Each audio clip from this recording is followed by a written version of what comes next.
Apple's unveiled iOS 10, OnePlus has launched the OnePlus 3, and Microsoft has got a new console in the works. That's what I like.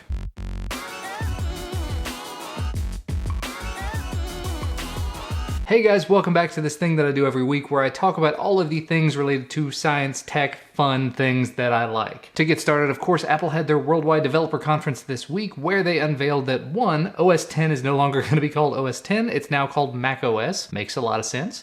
And to go along with that, they're actually bringing Siri to the Mac. So with these new updates, the first one's going to be called macOS Sierra. You're going to actually be able to access all of the Siri functionality you have on your phone on the Mac. They also unveiled iOS 10. It's got a bunch of new features. I'm not going to go through all of them. There's actually an article over on Techno Buffalo that goes into some of the 10 top features. Things like having a raise to wake feature, so whenever you lift the phone up, it wakes up. More openness and compatibility with applications. Developers being able to access things like Siri. Big revamps to the Messages app. Just loads and loads of new big updates coming. Cannot wait to try it out on my iPhone SE. They also unveiled a new update to watchOS, watchOS version 3. They're going to have instant launch applications, so you just touch a button on the watch, it immediately launches. It doesn't take lots and lots and lots of time for it to actually pull the data. Handwriting recognition stuff. If that's something you're interested in, cool. I don't have an Apple Watch and I don't think I'm going to be getting one anytime soon, but I thought I'd mention it. They also unveiled a new Internet of Things app called Home. It's going to work to sort of tie all of your HomeKit enabled things together into one app. So you just go to this one place. You can even set up different scenes, so a bunch of different Internet of Things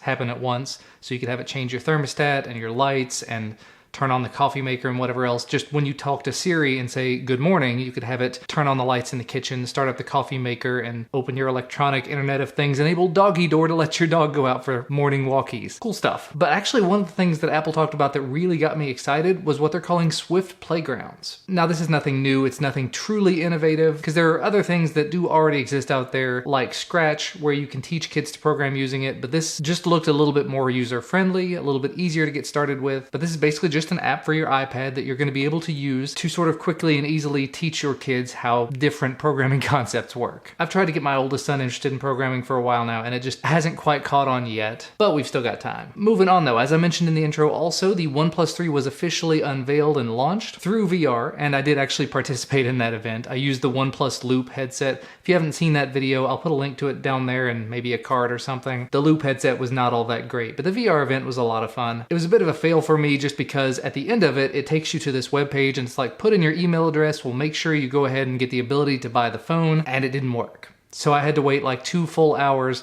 beyond when everybody else was already placing their orders in order to be able to place my order. But anyway, the OnePlus 3, it's got the Snapdragon 820, 6 gigs of RAM, a 5.5-inch 1080p display, a 3000 milliamp hour battery, looks pretty slim, pretty sleek, 16 megapixel camera, nothing really blowing me out of the water except for that 6 gigs of RAM, and I'm still trying to figure out what you're going to do with that much, but still the fact you can get that entire package for $399 makes it very, very interesting. So mine's on the way, hopefully it'll be here in the next week. Whenever it comes in, there will be a video showing up on the channel within a day or two, maybe some camera samples and other things to follow.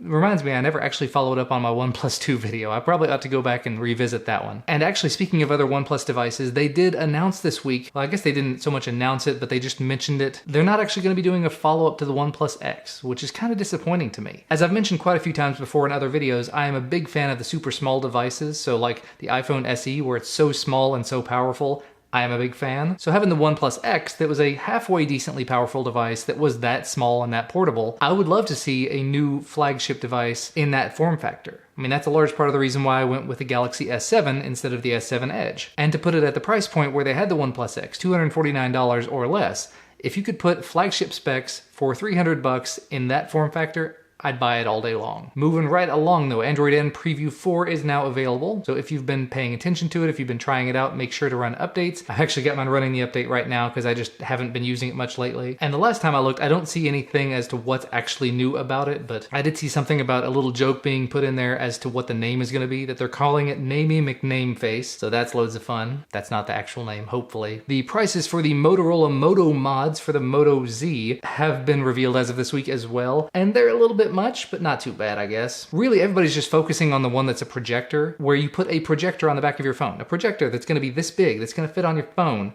It's gonna be $300. That's a little bit high, I'll admit that. But the other ones are like $80 for the one that's a speaker, and I think there's $90 for the power pack. There's a Kate Spade designer back that's going to be 80 bucks. That's a little high. For the one that's a speaker, it has a battery built into it.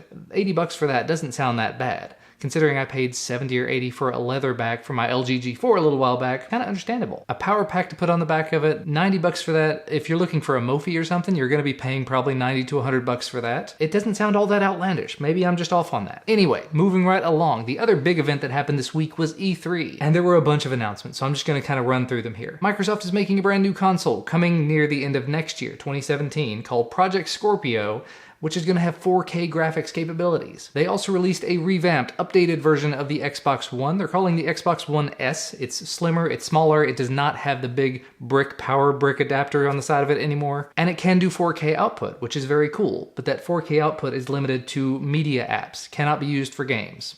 Understandable, kind of. It's going to arrive in August, starting at 299 bucks, and pre-orders are already available over on Amazon. Links down there. There's also a new replica Pip-Boy announced. If you played Fallout 4, Pip-Boy is a little computer that you wear on your wrist, and Bethesda actually announced this thing at E3. It weighs about 2 pounds, and it's going to kind of act as a smartphone. It can do phone calls and text messages. It has an integrated screen and its own onboard software and hardware, but it is like a Bluetooth accessory. And this is a very limited edition thing. Looking at the Verge website, Pip-Boy Deluxe Edition is limited to 5,000 units. So if you're willing to pay 350 bucks for this thing that's effectively a smartwatch and it's ginormous, this is a collector's edition type item. Still very cool. Speaking of Fallout 4 though, this week it was announced that Fallout 4 and the new Doom game are going to be coming to the VR platform, specifically starting with Fallout 4 coming to the HTC Vive sometime in 2017. I'm keen on these big AAA titles coming to VR, because so far a lot of the games have just been random one-off. You're standing in this place and you can do these certain things, more as sort of a platform test instead of here's a real game that you get to play. So when these kind of games start showing up, that's when I'll be really, really excited. Speaking of which, there's also a game coming up that's called Star Trek Bridge Crew, where you get to be the captain of a starship in VR, and it's going to be available on HTC Vive, Oculus Rift, and PlayStation VR sometime later this fall. Again, a game that's actually built into a sci-fi franchise. It's a step into a new world that's an actual game and not just a demo. Cool. Actually, speaking of the PlayStation VR I just mentioned there, it's going to be launching on October 13th. They had a whole bunch of info come out about it this week. Resident Evil 7 is going to be coming to it in January. Batman Arkham VR is another offering that's on its way. And they've even come out and announced a gun controller you can use in virtual shooters. It's the PSVR aim controller, which looks a little bit odd to say the least. And I didn't see anything in the article about pricing on that, but you'd have to assume you're going to have the PlayStation VR first. Razer unveiled their new HDK2 VR headset. It's going to be $399, and it's poised to go right head-to-head with the Oculus Rift and the Vive, shipping sometime in July. And I'll admit I know next to nothing about the Razer HDK2 other than that price point, and at that price point it is much, much easier to digest than either of the other options, except it doesn't mention anything about having any sort of motion controllers, and I would hate to go back to using like a Bluetooth controller or an Xbox-style controller to do VR stuff. One way or the other, I'll let you know more as I learn more. Feel free to let me know more in the comments if I've missed something. And to go ahead and wrap things up,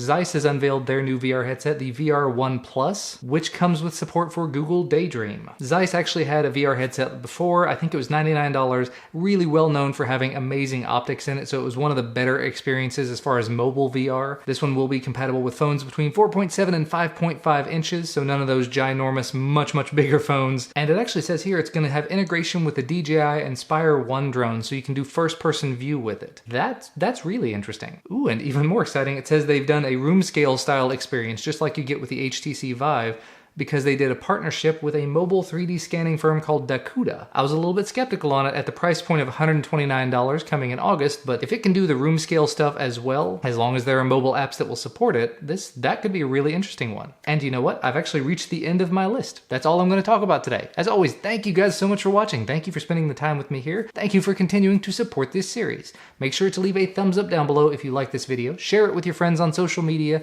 subscribe to my channel to receive more of my videos when they become available, and we will see you again next time.